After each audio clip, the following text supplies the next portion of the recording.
Dicen que en el universo de Los Increíbles hay una historia que Pixar jamás contó, un relato que fue ocultado porque nunca estuvo destinado al público. La primera película nos muestra cómo Bob descubre que muchos héroes habían sido asesinados en la isla de Nomanizán por los experimentos de Síndrome, pero lo que nunca viste es la cinta original, esa que se supone narraba lo que ocurrió con ellos antes de caer. Yo tuve la desgracia de verla. Todo comienza con Geyser Beam, aquel héroe que al final aparece muerto en la cueva.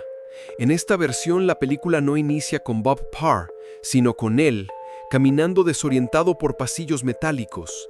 Su traje estaba desgarrado y en su pecho había marcas de quemaduras, como si algo lo hubiera alcanzado con rayos de calor. La cámara se mantenía muy cerca de su rostro y se notaban sus ojos enrojecidos, cansados, pero lo más inquietante era que de fondo se escuchaban gritos apagados, como si otros héroes estuvieran siendo torturados en habitaciones contiguas. Geyser Beam intentaba usar su rayo ocular para abrir una compuerta, pero la máquina lo rebotaba y lo lanzaba contra la pared. Una voz metálica, que no era la de Síndrome, sino algo más robótica, repetía sin cesar: uno más eliminado, uno más eliminado. Cuando por fin abrió la compuerta, encontró un pasillo lleno de pantallas donde se mostraban imágenes de héroes cayendo uno tras otro frente a la máquina omnidroide. Aparecían nombres que nunca escuchamos en la película: Suntracer, Blaystone, Apogee, Macroburst, cada uno con su registro de muerte. Algunos eran devorados, otros aplastados, y lo perturbador era que las animaciones eran demasiado realistas, la sangre demasiado viva para ser un filme familiar. En un punto, la cinta dejó de ser animada. Se veía una grabación en primera persona, como si alguien con una cámara casera hubiese registrado pruebas. Los cuerpos de los héroes estaban esparcidos en una especie de fosa, trajes rotos, máscaras ensangrentadas, y se escuchaba un zumbido eléctrico mezclado con jadeos humanos. La cámara enfocó a un héroe que aún respiraba. Era Downburst, con las piernas desbruzadas. Intentaba arrastrarse, pero de la oscuridad apareció una versión primitiva del omnidroide que lo trituró lentamente. Después, la animación volvía, pero ya nada se sentía como Pixar.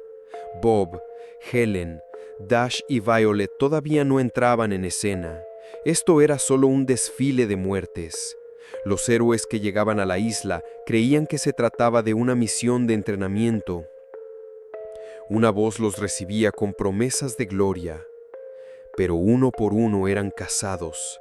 Se mostraba a Fironic siendo quemado vivo por su propio poder reflejado por la máquina, a Macroburst explotando en pedazos al intentar usar su fuerza contra la armadura, y a Apogee gritando de dolor cuando el robot le arrancaba los brazos. Lo peor no eran las muertes, sino cómo la cinta mostraba que ellos sabían que estaban siendo observados. En varias escenas, los héroes miraban directamente a la cámara como si supieran que alguien más, alguien del futuro, los estaba viendo. Sus labios se movían en silencio, pero si ponías atención podías leer lo que decían. Ayúdanos. La historia corría como un descenso hacia el infierno. En medio de los cadáveres, Geyser Beam se dio cuenta de que todo estaba registrado en un enorme servidor. Cada grito, cada llanto, cada hueso roto era almacenado. Al tratar de destruirlo, fue alcanzado por el omnidroide definitivo, el que más tarde enfrentaría a Mr. Increíble. La animación se volvió lenta, casi fotograma por fotograma, mostrando cómo su cuerpo era atravesado. Sin embargo, no murió de inmediato.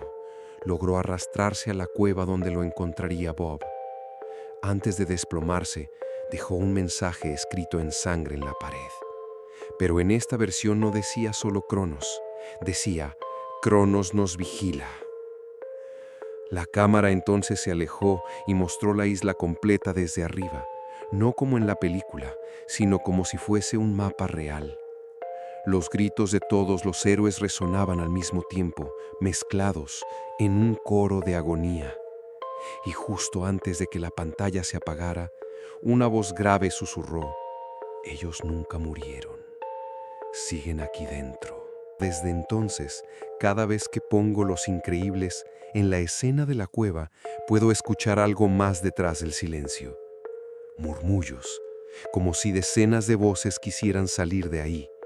Y a veces, por un segundo, el cadáver de Geyserbeam abre los ojos y me mira.